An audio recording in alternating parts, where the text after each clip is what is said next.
honored that the world appreciates my art. The thought of becoming a celebrity inspires millions of us every day.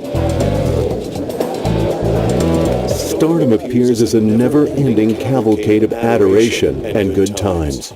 However, the stark reality of life in Hollywood is not always the magic carpet dream ride we imagine. I've never, ever, ever seen anything like that, and I hope I will never see it again, because Michael was crushed. Living life in the spotlight can be a very dark and dangerous place indeed. I cannot, and I will not, be a silent collaborator with his crimes against small, innocent children. I have suffered and dealt with the same kind of medical problem now afflicting my friend Michael Jackson. For Michael Jackson, life as the biggest superstar on the planet was to prove an unpredictable roller coaster ride, twisting, turning, and switching from incredible highs to the depths of despair. I think the most normal one of my family now. That's what everyone says. This is the remarkable true story of the ups and downs of a troubled genius. We know more about each other probably than any two people, and I love him and he loves me. Everybody has so much respect for him because he's so talented, and his talent is so wonderful. It will never die. He will never die. He's amazing. Can't nobody touch Michael Jackson. One wish? There's so many I have, but one of the main ones, would be as simple as making the whole world happy and world peace, and that is part of the reason why I do what I do.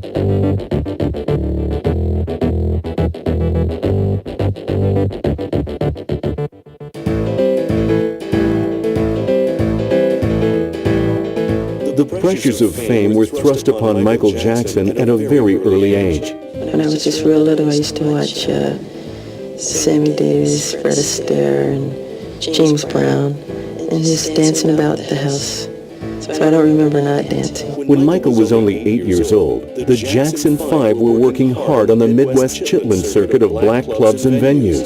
There's 9 of us. My parents actually had 10 children, and my brother Marlon had a twin. His name was Brandon, but he died as an infant. So there's 9 of us. Michael enjoyed the obvious trappings of success. Being forced to rehearse at the age of 5, not having a childhood, would crush most people. Not being able to play, not being able to go out there and enjoy himself with friends. He's leading, I guess, an adult world as opposed to a childhood world. When you're 5, you should be playing, you should be making mistakes, you should be making friends, not shows and records. Now there are many more rules, guidelines, systems to protect child stars than there were when he came to fame. There are strict guidelines on how long children can be away from school, how long they can be under a certain type of pressure, how much downtime they should have to de-stress. It's very stressful for children in that environment.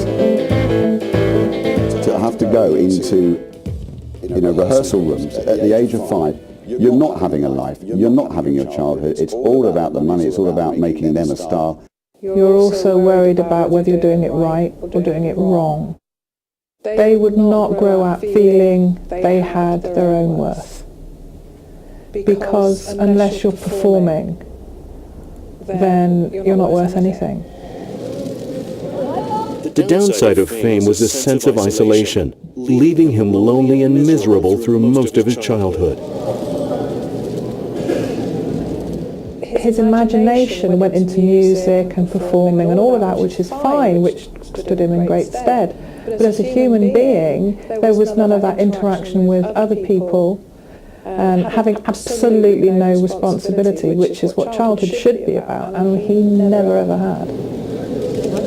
The Jackson 5 obviously was the thing that launched Michael Jackson as his career, and his era in Motown was obviously sort of where it was less commercial possibly. The whole family atmosphere of Motown was very supportive. It understood black artists, It understood their audience. So I think that they realised the force of Jackson 5, and they realised the force of a cute little kid at the front. I think they should be partly to blame for what happened to him, really. But on the other hand, I imagine it was quite supportive in the early years, more so than his father, for instance. The Jackson children were driven by their father, Joe. I think the most difficult thing was my father managed me ever since I was 7 years old, ever since I started in this business. And to break away from that was the hardest thing to do. In later years, Michael stated that the Jackson brothers were pushed too hard by their father, and his handling crossed the line into physical and mental abuse. If you look at his childhood and the way he was brought up, I mean, you know, in that famous interview in 2003, he admitted that his father had beaten him with a belt during rehearsals for Jackson 5. To go under the pressure, of course, of his family and the reports of his father mentally and physically abusing someone, it's no wonder that boy never had a childhood. He was 5 years old at the time, and, you know, things like that will have a profound effect. Michael's sister LaToya went even further, and in 1993 publicly stated that she had been the victim of serious abuse at the hands of Joe Jackson. My father molested me sexually, and I don't like it. I don't like the way it feels. And to this day, this is my husband, and he can vouch for this. I will not have a relationship with him because of that. But I love him dearly, but I cannot. Perhaps one day I will come to terms with it, and I will be able to. But for now, I can't do it. And that's what I don't want to see happen to these little kids, because I know what it feels like in the heart. And it's a very sad situation. It really is. You have no idea what it feels like. In stark contrast to LaToya, Janet Jackson was adamant that family life was happy and wholesome. It's kind of difficult. I have to exclude my sister, LaToya. I try to explain this the best way I possibly can. Being African American, we always use the word beat. My father beat me, or I got a good beat in the day, or if you don't stop growing, I'll beat you. But it's not. It's getting a spanking is what it really is. But it's just something that we say as a people. It was never something that we didn't deserve. The rewards of Joe Jackson's harsh discipline were soon seen in a successful recording career. Michael's first solo successes soon followed with singles such as Ben and Rockin' Robin. The psychological effects of missing out on that childhood were to become clearly visible in Michael's behavior later in life. If you think Michael Jackson really was forced to be an adult from the age of about 5, taking all the pressures, and child development is very important for the adult psyche. Oprah Winfrey has summed it up in a really excellent quote. If you come to fame not understanding who you are, it will define who you are. And I feel she's hit the nail on the head. That child stars and celebrities who come to fame very, very young don't know who they are. How can you know who you are when you're 5? You know, you're not finished who you are yet. You're still developing your personality, up into your 20s.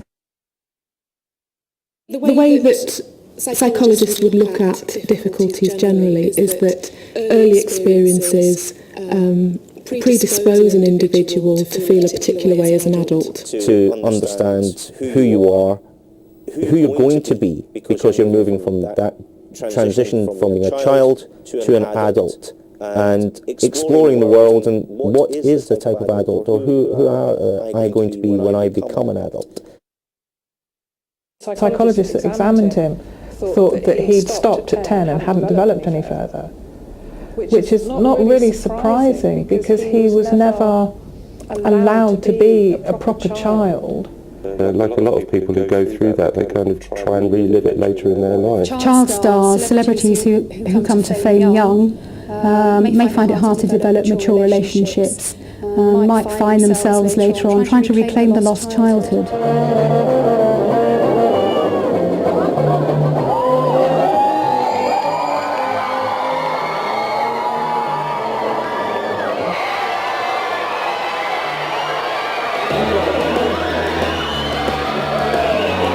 He sought to rediscover the childlike state through his love affair with theme parks and the company of children. This, of course, reached a peak with his purchase of the Neverland Ranch.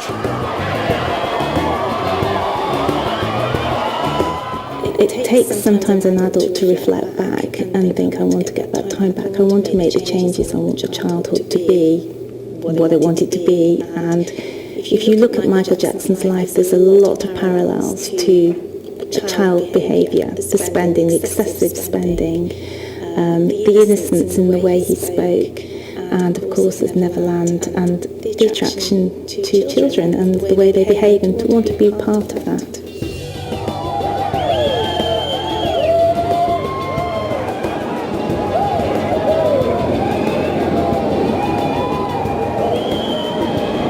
What does a fun affair represent? It represents perhaps a magical hideaway. It represents fun, laughter. It represents excitement, things that perhaps Michael Jackson felt that he wasn't experiencing in his life. Well, there's the thrill, isn't there, of the ride, and giving an intense feeling of being alive, which might have been a possibility.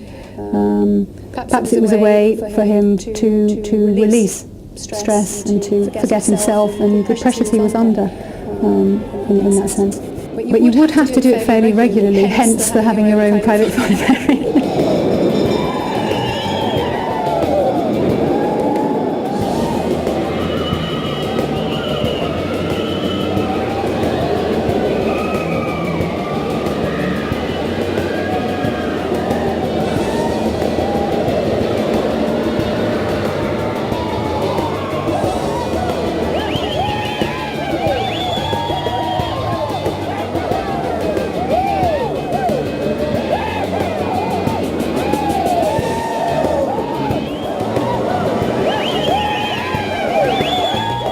It's a childlike thing. Who doesn't like roller coasters? Who doesn't like going to fairs? You know, I do. Doesn't make me weird, does it? There is definitely a child in him that just doesn't want to grow up. That's not to say that if I didn't have the money he would, that I'd build a chocolate factory in my back garden. If I have a child and I buy him a Scare Electric, does that turn me into weird? Because I want to play with it more than him. It takes you back to your childhood. But this is something that Michael never had. There is something about the funfair which links into his personal style, isn't there? If you look at some of the videos, that fantasy world is always there.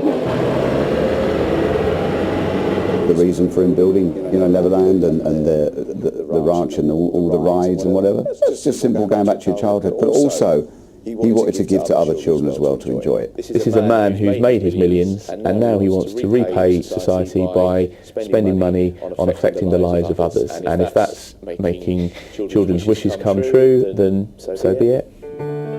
Michael's career really took off with the Off the Wall album released in 1979. It was Off the Wall which really propelled Michael to international superstardom. With his colossal record sales, worldwide fan base, and an appeal that transcended all barriers, Michael had become the world's biggest star. This resulted in the public frenzy that followed him wherever he went, with an overbearing crush of fans, cameramen, photographers, and well-wishers following him around the world and dogging each waking moment. I think he absolutely revelled in it. It gave him the lifestyle that he became accustomed to, and it gave him the opportunity to experiment with his music and really appeal to the mass market.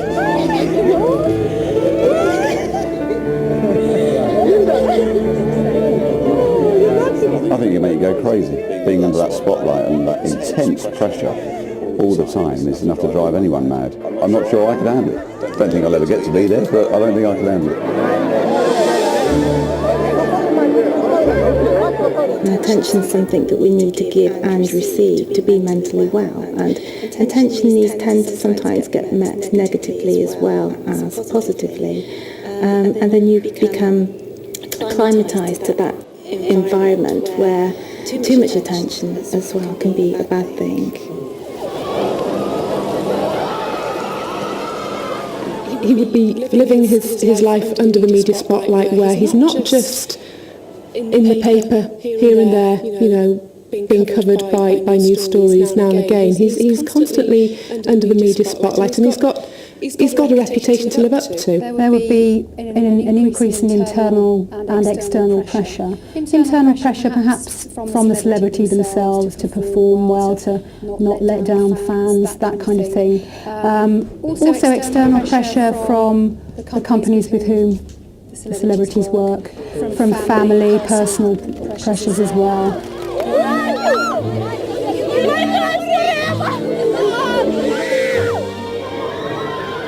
The press packs and fans would invariably assemble outside Jackson's hotel, shouting, chanting his name, and keeping a constant vigil, waiting for the occasion Michael would step outside to be hounded once again.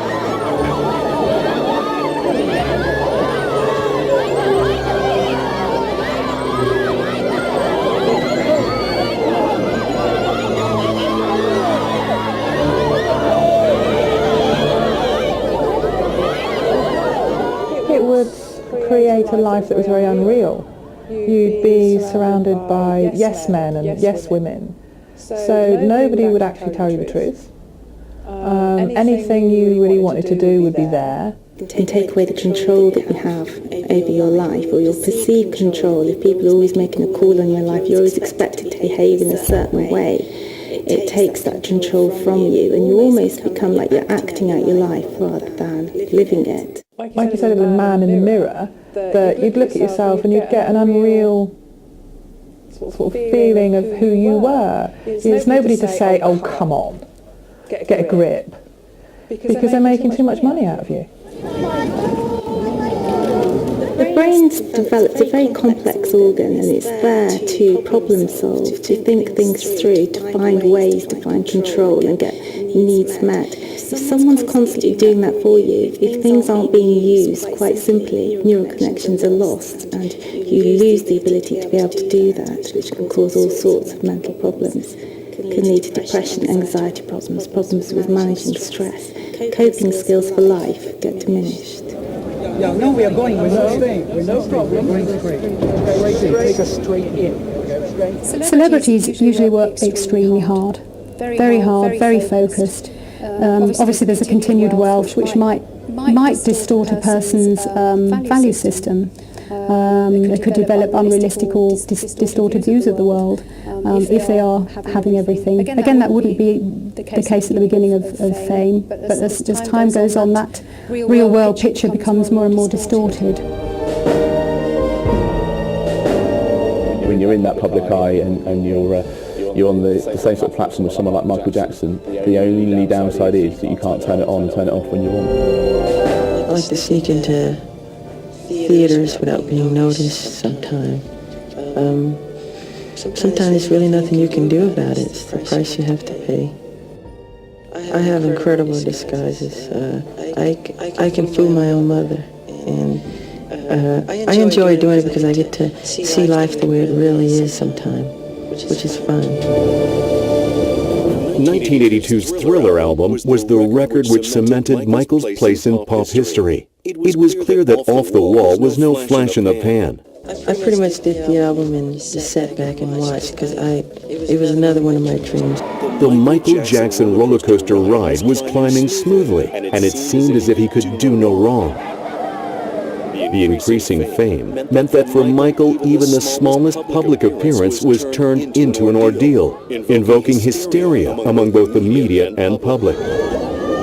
Celebrity figures you think might get used to that kind of thing, but I think not, and it depends again on their mental state of mind. It's a very dangerous atmosphere to be around when there's a lot of people and you're constantly being under pressure. And people want to see you, people want a piece of you all the time, because he was that big. It can make people feel anxious, it can make people feel depressed, it can lead some people to sort of violent outbursts. It can do all sorts of different things to you on an emotional level. The new heights of celebrity Jackson had reached began to make his already troubled life extremely difficult indeed.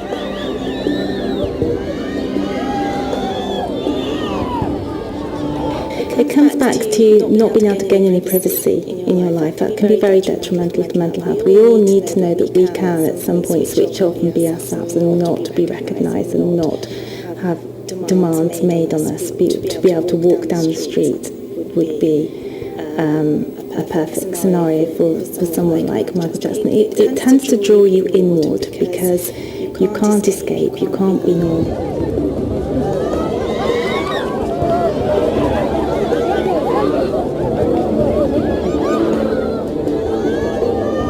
He was chased out of Russia's Red Square and mobbed to the ground in London.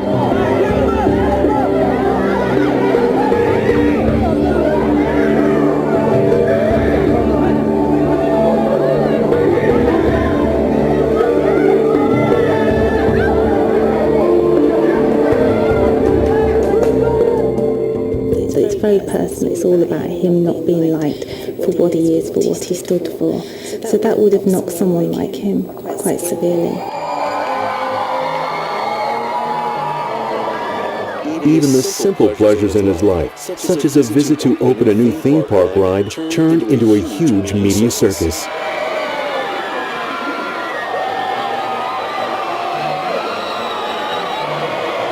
Imagine being chased by people all the time and you just wanted to have a quiet meal or chat someone up or just go about your daily business. I think it would make you very angry.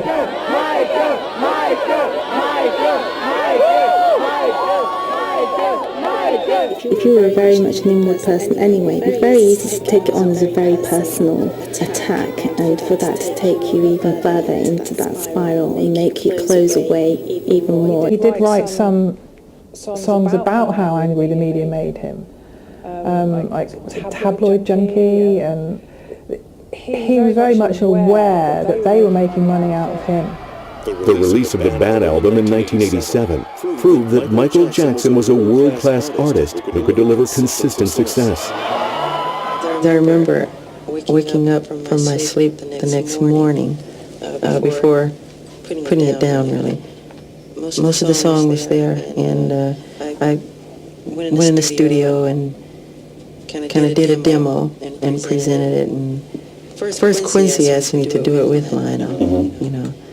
And I remember calling Quincy, telling him I had the tape, and then Lionel put some lyric to it. And I hate saying who did what, but it's just a series of collecting songs and writing songs in my mind over a period of years or whatever.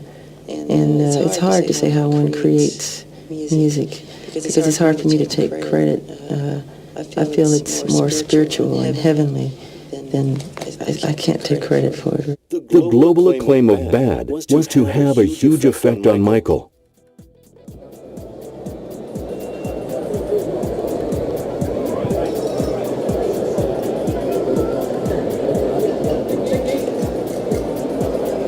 In 1987, behind the scenes at Wembley Stadium, he met Diana, Princess of Wales, for the first time. This is the footage of that world-famous meeting.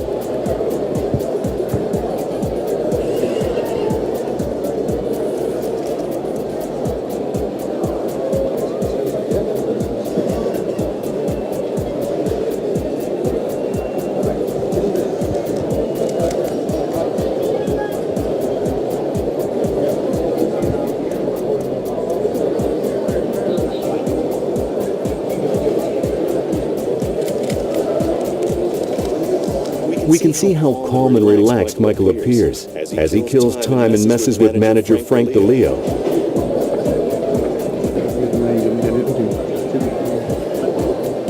Would you like to say a few words to your fans, Michael?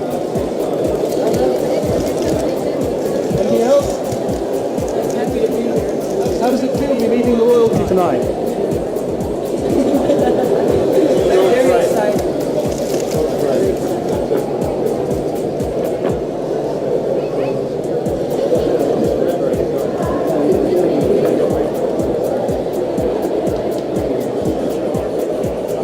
He was clearly in a very happy place and looking forward to meeting a woman who enjoyed the same iconic status that he did.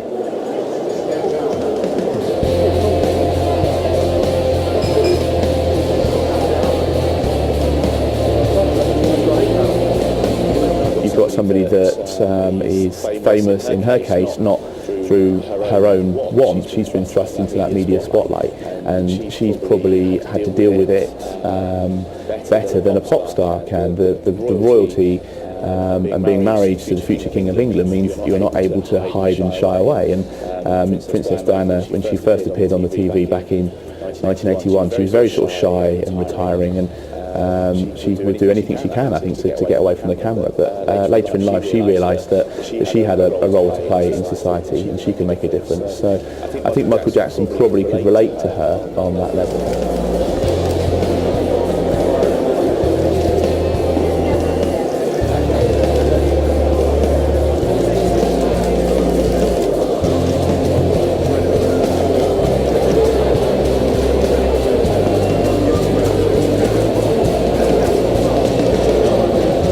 Diana was one of the few people who could view the world from Michael's perspective. She was to become a major friend and influence on his life from this moment onward.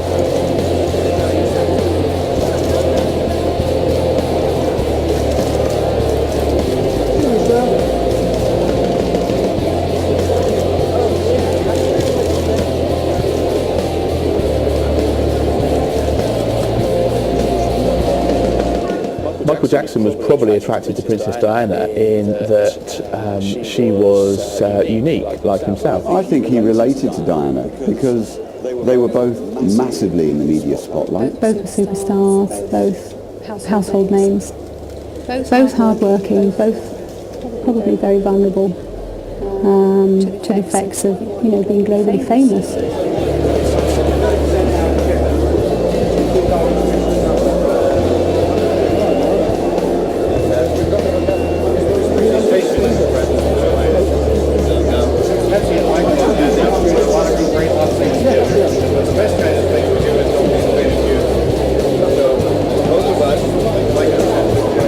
Both had the same intentions as well. Diana, Queen of Hearts, Michael Jackson, Heal the World. I think they came together very well in that aspect. Princess Diana was seen as a fantastic patron for charity. She did the same sort of work, and Michael Jackson had the same aspirations, I believe. Perhaps very isolated, perhaps caring for the underdog, perhaps not knowing who around them that they could trust. We have heard very much about the disruptive families. Possibly both very private people, actually, despite being internationally renowned. So there's a paradox in that existence. She was also adored by millions, which is what he craved, never having had, from what I can gather, proper relationships of his own.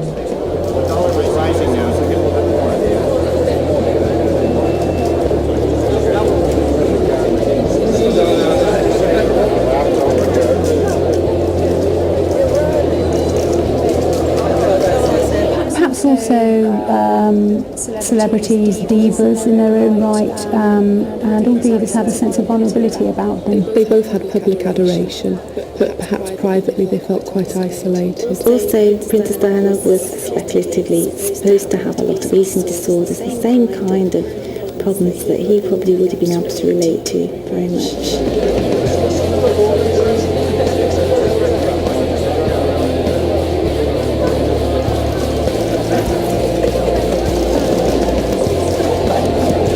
She was the innocent victim, wasn't she? She played that one to the hilt.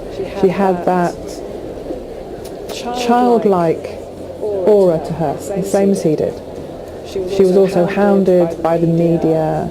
She was the wronged person. The media were the bad guys. They must have found it very, very difficult to have time to themselves, to be able to live a private life, so that everything that they do is documented and out there in the public. She was a very, very famous lady, always in the media attention, probably in a situation whereby she didn't quite feel that she was understood, that she was portrayed, that she was almost controlled, which was something that he would feel very much was the case for him.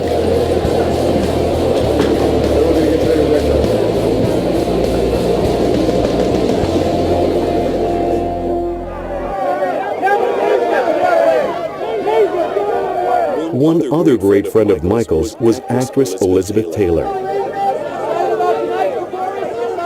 It was an enduring friendship, and Elizabeth was to prove a great source of strength and comfort to him during some difficult periods of his life. He's one of my closest friends, and we know more about each other probably than any two people. And I love him and he loves me. Females were quite important to Michael, and I think he felt he could relate to them and trust them even. Particularly females that were in the spotlight, because again he could draw a parallel to the way that they were treated and how he behaved and how he felt. I think Elizabeth Taylor was probably a calming influence in his life, whilst at the same time she was always quite keen to big him up. I think it was her that actually gave him that King of Pop reference at an award ceremony. For Michael, female figures were very important to him. If you look at the relationship with his mother and father, it was the mother that he held more on a pedestal than the father, who to some extent he would have not blamed, to be too harsh a word, but would look back on and think were the cause of some of his underlying problems there. Liz Taylor was almost a motherly influence on Michael as well. I'm not saying that he didn't have a motherly influence when he was a child, because of course he did. But I think that's definitely some aspect of why he would befriend someone like that. Elizabeth Taylor was a child star, as was Michael Jackson, and so they had similar things happening in their lives from a very, very early age. She probably understood him better than his own mother did, that she'd come through that life never having a real childhood, always being famous, never having successful relationships, even though she had several. And also, she was Hollywood royalty, and I think he had a bit of a thing about royalty. Those ladies, Diana and Elizabeth Taylor, very, very feminine. There was definitely, obviously, a much more feminine aspect to Michael. We could tell that through the way that he reconstructed his face and his whole persona. Interestingly, though, apparently he had two voices. Now, again, this is speculation, but apparently when he was interviewed, he had the media voice, which was very effeminate, and then he had a much gruffer voice, which he would speak to staff with when he was in a position of authority. So that says quite a lot about his personality as well, that he felt that he had to have two different identities there. And sometimes it's very hard to decide or remember which one you're supposed to be in. It can get very confusing. We all have male and female aspects to our beings. You know, there are parts of our sexuality that are more masculine and parts of our sexuality that are more feminine. And they're not necessarily always in balance, and they change over the course of time and with, you know, what we're doing particularly. But certainly, you know, he would have had masculine and feminine sides to his personality, I would think. Michael's fame continued to grow throughout the second half of the 1980s. The release of 1991's Dangerous album helped to further enhance his status as one of the biggest stars on the planet. One unfortunate side effect of Michael's success was a tendency towards sudden medical emergencies, such as the occasion in 1995 when Michael was rushed to the hospital after fainting during a rehearsal for a U.S. television special. And did you know at that time it was Michael Jackson? No, we respond quickly. When that type of call, it gets a high priority response. It's a very serious call. Luckily, we found someone who was breathing, who was conscious, and we treated him for his symptoms. What were the symptoms? As I said, there was some dehydration, some low blood pressure, nothing that appeared to be life-threatening. He was treated by EMTs and paramedics and brought to the hospital of his choice. From the 80s onward, Michael exhibited the first signs of a growing dependency on cosmetic surgery. It has often been said that Michael Jackson chose to undergo so much plastic surgery as a result of a troubled mind. He clearly had a number of mental health issues to deal with, some manageable, some far more serious. Why, oh why? Why go down the road of plastic surgery? We will never understand what his thinking was behind that. The beautiful, vibrant, handsome young man of Thriller and Off the Wall was gone. And this pale, scary-looking freak happened.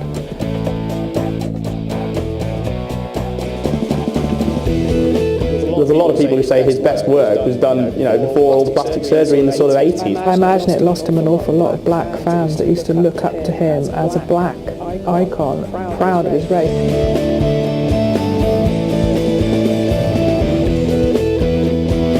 Michael Jackson has clearly changed his appearance over the years. In the celebrity world, it has become the norm, I think, to deny that a person has had plastic surgery. I guess there may be very different reasons for different people doing that. It may be because they want to remain on the pedestal that, as Joe Public put them on, so that it doesn't seem as though they are seeking perfection in any way, which is perhaps how we might see their cosmetic surgery. There are lots of responses as to why people might want to deny having plastic surgery, from being extremely private and not wanting those private personal details to come into the public arena. Other issues might be around feelings of shame or embarrassment, or literally practical hiding a disfigurement or blemishes. It could be a wide variety of reasons. I guess it could be that he's trying to stay in the headlines, trying to ensure that he stays in the public eye, that people are wondering, is it true, is it not? I find it very terrible, some of the stuff that is written, particularly about plastic surgery. And the majority of it, all of it is garbage and rubbish. And, that's the best thing that's the only thing they can figure out to do with their life. Then, they're pretty sick people.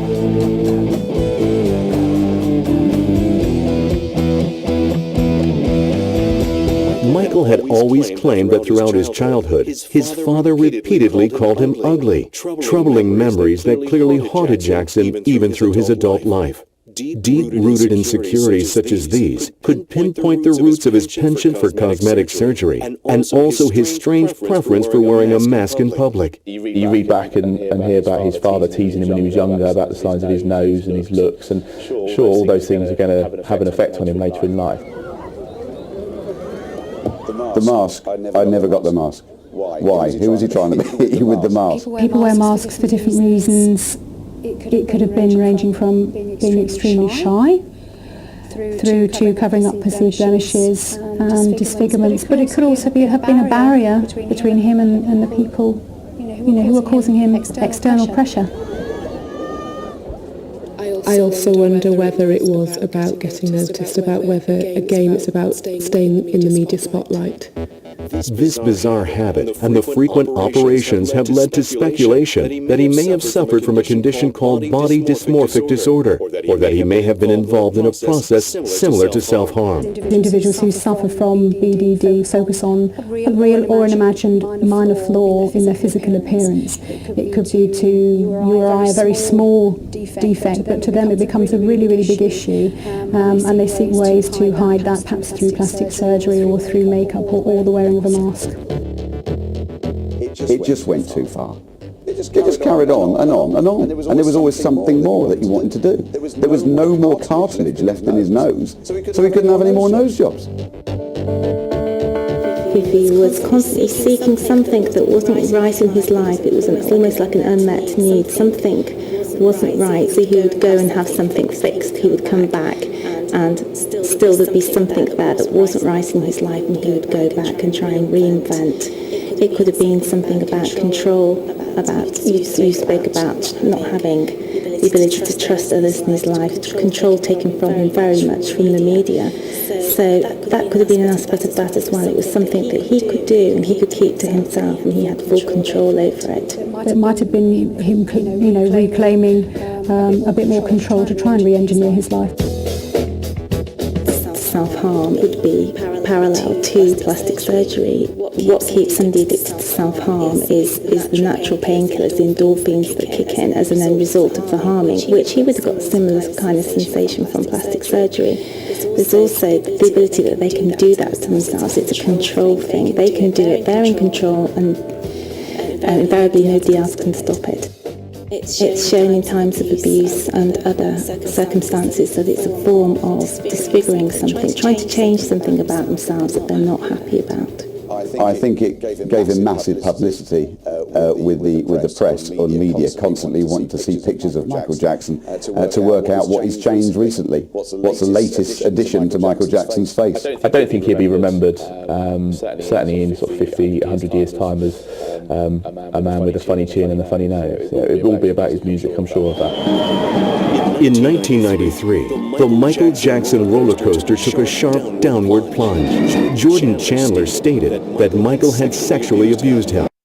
Armed with this information, the boy's father began a series of negotiations to resolve the issue by a financial settlement. If you let your 10-year-old child sleep over at any man's house, be it Michael Jackson, King of Pop, there's something wrong there. I believe he was used massively because of his money and his vulnerability as well. I love children and animals. That's what's so wonderful about traveling. I get to see all the cultures and people and the children. It's wonderful. It's my greatest inspiration, I would say. However, these negotiations were cut short as an official police investigation immediately began, and Michael soon found himself facing both civil and criminal proceedings. If he settled out of court, he knew what that would look like. Surely, even if he didn't, surely his attorneys and everyone else around him would have said, look, Michael, come on. It's going to look really bad if you don't stand up in court. But to give someone 30 million and say go away, sounds like an admission of guilt. It may not be. It may be that he was just too scared. It may be that he just didn't want to be on court. Maybe he knew that he couldn't prove it either way. He might have been as innocent as the day, but how do you prove that? Unless you have a camera in your bedroom, how do you prove that? It might have been that he found relationships with adults difficult. And there might have been a connection there between the perhaps perceived aspects of lost childhood. Pressure, pure pressure. Once again, going back to the fact that he couldn't handle the real world. He walked straight into it with Bashir, didn't he? I sleep with children. What did he expect? He was so used to people going, oh, that's okay, Michael. Whatever you want to do, Michael, that's cool. But it didn't even occur to him that people around the whole world would go, what? Well, that's not right. He had very bizarre friendships with children, didn't he, which I'm not convinced were that healthy myself. Oh, I'm Peter Pan. It's like, ooh, yeah, but they're not the Lost Boys, honey, you know, really. There's been all sorts of stories across the time where Michael's had supposed relationships with people, and although never found guilty, it does appear that even in his death will always be plagued by these allegations. Following a $22 million settlement outside of court, Jordan Chandler refused to continue with the criminal proceedings. Janet Jackson was one member of the family who rushed to Michael's defense. Look, leave me alone. I'm sick of your crap. You're after money. You've said it here. Get out of my life. Now, if this really went on, do you think a father would accept money, that would make it okay, that would make everything all right? I mean, it doesn't make any sense. I know that if that were my son, I'm sorry. I don't care if you gave me $1 billion. I want to see you either behind bars or dead for the rest of your life for doing that to my son or my daughter. It's crazy. The guy was after money is what he wanted. Despite all the protestation to the contrary, the accusations had a massive impact on all areas of Michael's life, from the police turning over his beloved Neverland Ranch to being publicly denounced as a pedophile by his sister LaToya, a terrific blow to both Michael's dignity and self-respect. Well, I must tell you that this is very difficult for me, that Michael is my brother. I love him a great deal. But I cannot, and I will not, be a silent collaborator of his crimes against small, innocent children. And if I remain silent, then that means that I feel the guilt and the humiliation that these children are feeling, and I think it's very wrong. I have seen checks payable to the parents of these children. And I don't know if these children were apparently bought to the parents by Michael or not. But I have seen these checks. And I've seen these checks through my mother. She's shown me these checks that Michael had written to these children, and it's for a great amount. And I'm not speaking pennies. The sum are very, very large amount. And this is my first time talking about it. And I never wanted to speak about it. I never wanted to say anything about it. But I think it's sad because I am a victim myself and I know what it feels like. And these kids are going to be scarred for the rest of their life. And I don't want to see any more innocent small children being affected this way. I love Michael very dearly. But I feel even more sorry for these children because they don't have a life anymore. They don't. Now you stop and you think for 1 second and you tell me what 35-year-old man is going to take a little boy and stay with him for 30 days and take another boy and stay with him for 5 days in a room and never leave the room. How many would take little kids and do that are 9, 10, 11 years old? I love my brother, but it's wrong. I don't want to see these kids hurt. I've been hurt by it too. There's been 2 major kidnap attempts on Latoya that were stopped. They were paid and financed by Michael Jackson. It's very difficult for a person to face the accusation of being a child molester if it's the public, if it's the media that are saying that this is what has happened. For a family member to be saying that this is what has happened, I would imagine that would be heartbreaking. They would have felt, possibly a variety of emotions, from outrage to hurt and frustration, disbelief, shame, confusion, anger, sadness, all of those things. He had very few people that he could trust. He had very few people that were close to him. Now, for a family member to come out and say that would have damaged him and make him withdraw even further. It must be quite an isolating experience to feel that you can't trust the people around you, to feel that you don't have confidants, that you can disclose information to. It must be very difficult. But I think, unfortunately, it is something that he had become accustomed to from quite a young age. He was 7 of 9 children, so he's used to have to fight his way out of these things.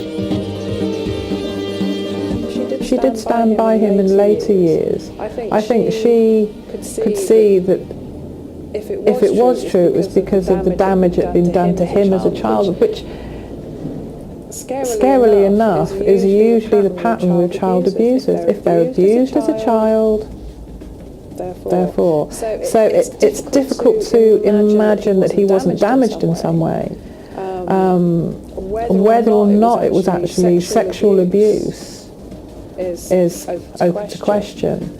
But isn't it also the case that classic paedophiles make their environment as child-friendly as possible?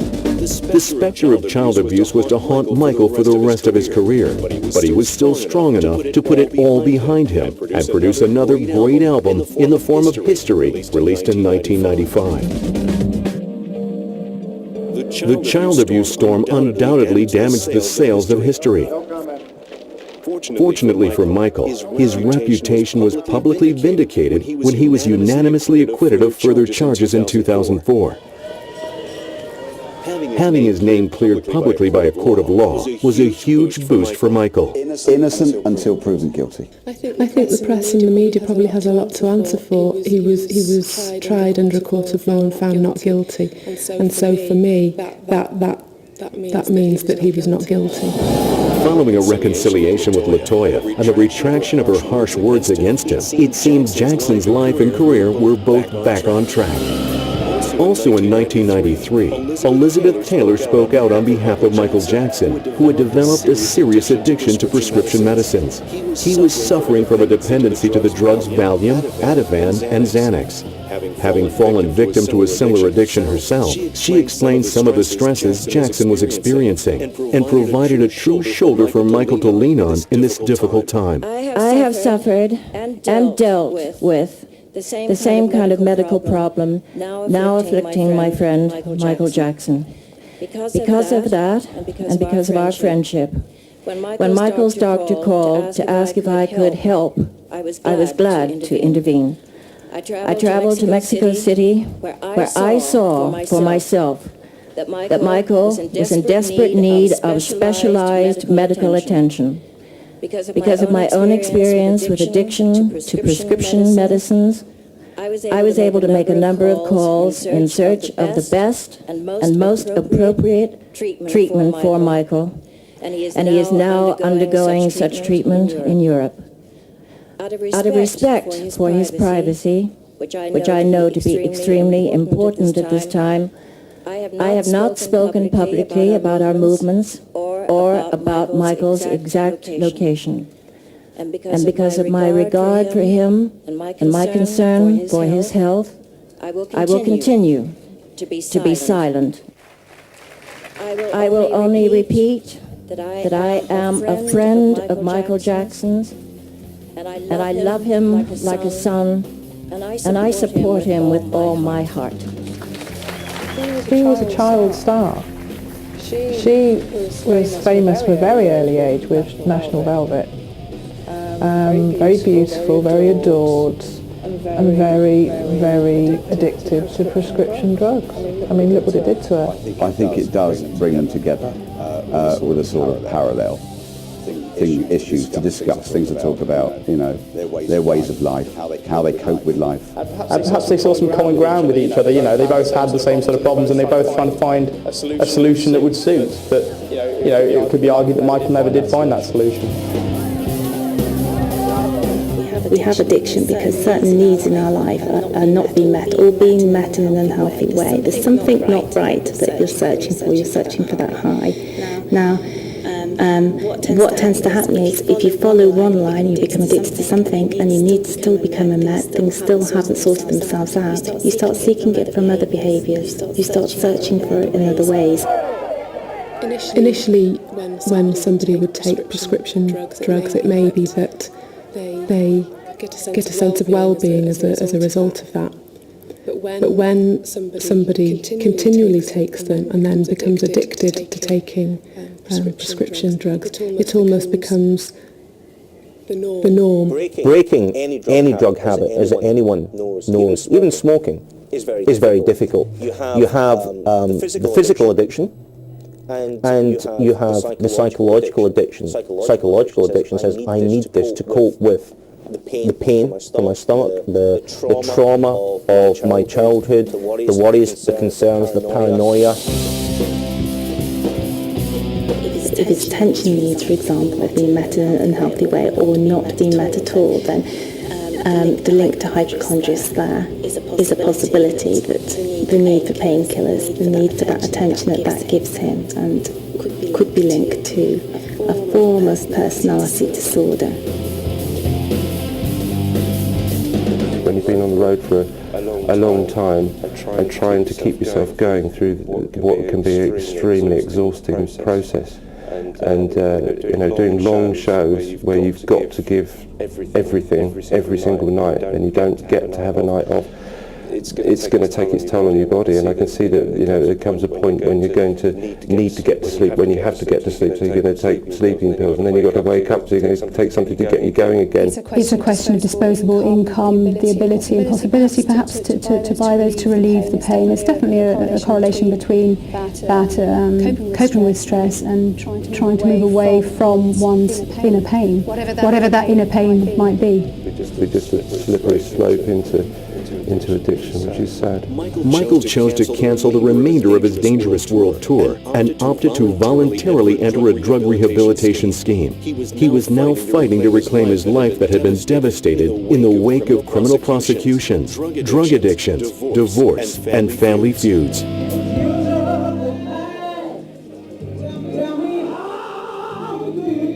Michael was also an outspoken advocate of rights for African Americans.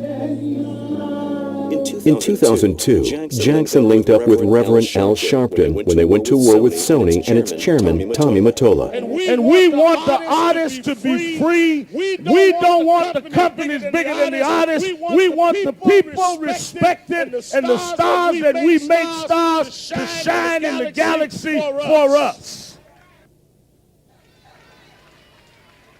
We were already off the wall.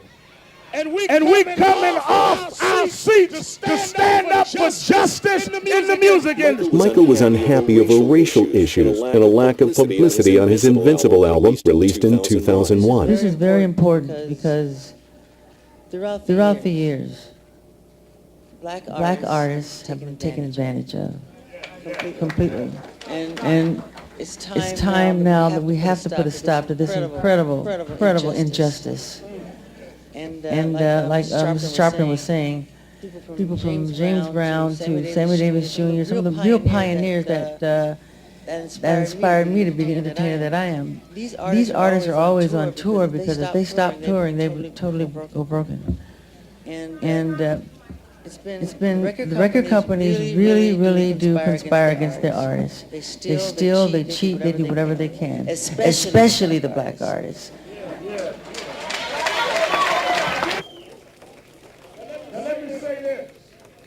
Sony Tommy Mottola. Tommy Mottola is the president of the record division. He is a mean, he's a racist, and he's very devilish.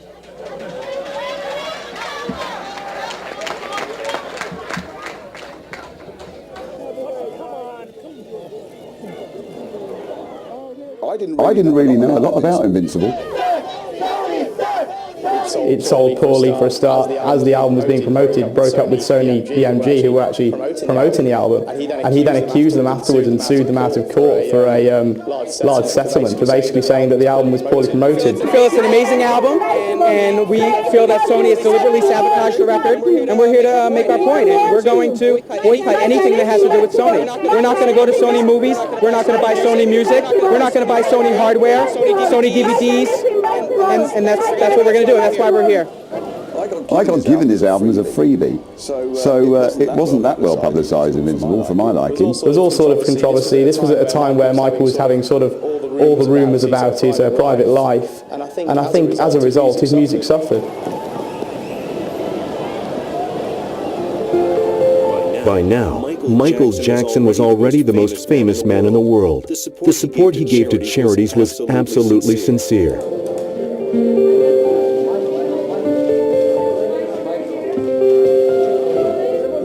He wasn't playing a game. He was genuine. He didn't want much fuss about his charity work. People give to charity for various reasons, and celebrities the same. You know, altruism, genuine generosity. For some celebrities, perhaps the wish to redress a perceived imbalance associated with being extremely wealthy. Positive PR, you know, the list is endless of why celebrity figures give to charity, I would say. He wanted to do something, put something back into the world. He wanted to heal the world. He wanted to do stuff for kids. He wanted to do stuff for charity. But you don't need to advertise it. He had a lot of money, and he chose to do that with it. Are we blind to the fact that our children are raging against the indifference, crying out against the abandonment, of thundering against the neglect? Heal the Kids is about doing something about making a difference and trying to help adults and parents realize that it is our power to change the world that our children live in.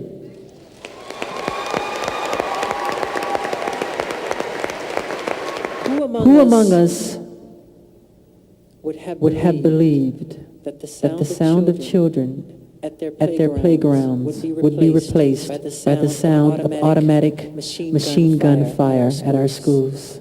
That the sound of little girls skipping rope would be overshadowed by the frantic shrills of children dodging bullets?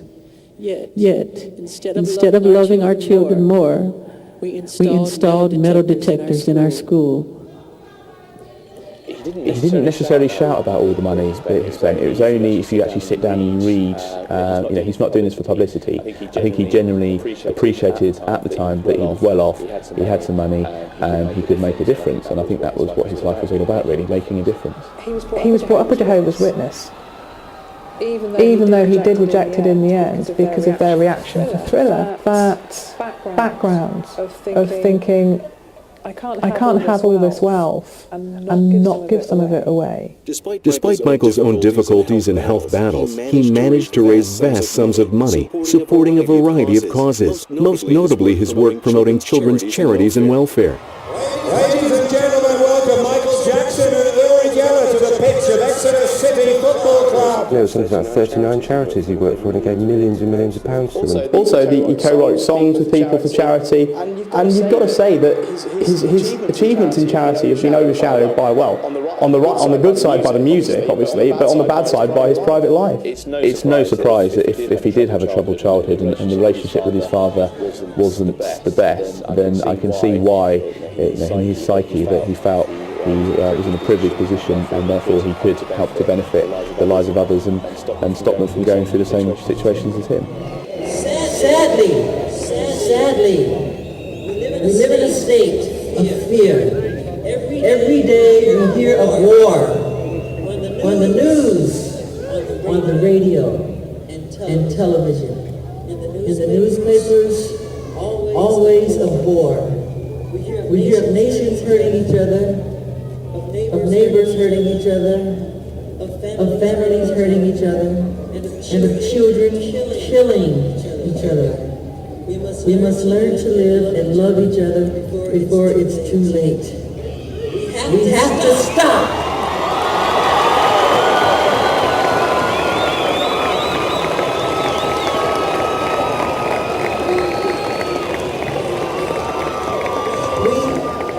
We have to stop the prejudice. We have to stop the hating. We have to stop living in fear of our own neighbors. That's for all the children of the world. I love you. It is the admirable work that Michael did for charity which led him to being honored in many different countries, including Britain, where he has conducted dedicated work into developing and promoting the Princess Trust.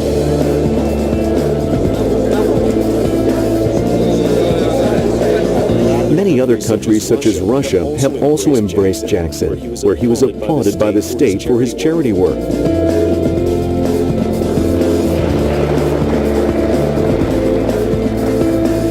Even in South Africa, where he received high praise from Nelson Mandela. He has made a great contribution to art, to music. Despite all of his own problems, Michael continued to work with selfless dedication to children's charities all around the world. Michael Jackson was a troubled genius who achieved so much and cared so much. We will never see someone quite like him again. I had a quote just after he died that Michael Jackson will be bigger in death than he was in life, and I think there's certainly an element of truth in that. We're going to be talking to our kids about having a Michael Jackson Sunday, just like my dad used to have an Elvis Sunday or a Beatles Sunday, you know, and we go, oh God, no Dad, not again, not the Beatles, and our kids are going to be doing the same thing to us, because, you know, on that weekend comes, it'll be, oh, who's Michael Jackson? Best star in the world, biggest king of pop. If you look at the singles charts the week after he died, 13 of the top 40 songs were Michael Jackson tracks, and I think 8 out of the 10 albums were his. And certainly in the iPod generation and with people being able to download music quite readily now, I think that his back catalogue and the Michael Jackson legacy will live on for a very, very long time. If you look at how people imitate him now, what do they imitate? How he moves. How many of you do you know that can copy that moonwalk? I certainly can't, and when you do it or you try it, you just look daft. I wasn't even born when the moonwalk started, but yet I see people in nightclubs every week, and you know they're doing that move. I always love watching that, especially the children. They wear all the gear and everything and imitate me. I think it's fun. Stunning good taste. That man made that his own, and that's worldwide. We hadn't really seen somebody that could sing, that could dance, that could produce the kind of hysteria that Michael Jackson could. To be able to sing, to be able to dance, and write music as well, you've got the whole package. I mean, there are pop stars out there that would kill to have all three of those things, and he did it, and he did it well. That's a unique thing to do. He entertained the public. He opened a lot of doors for black artists, especially for R&B artists, and following on from that, rap artists even. He united the world in sort of different races and nationalities. It's going to be a long, long time before there's another Michael Jackson.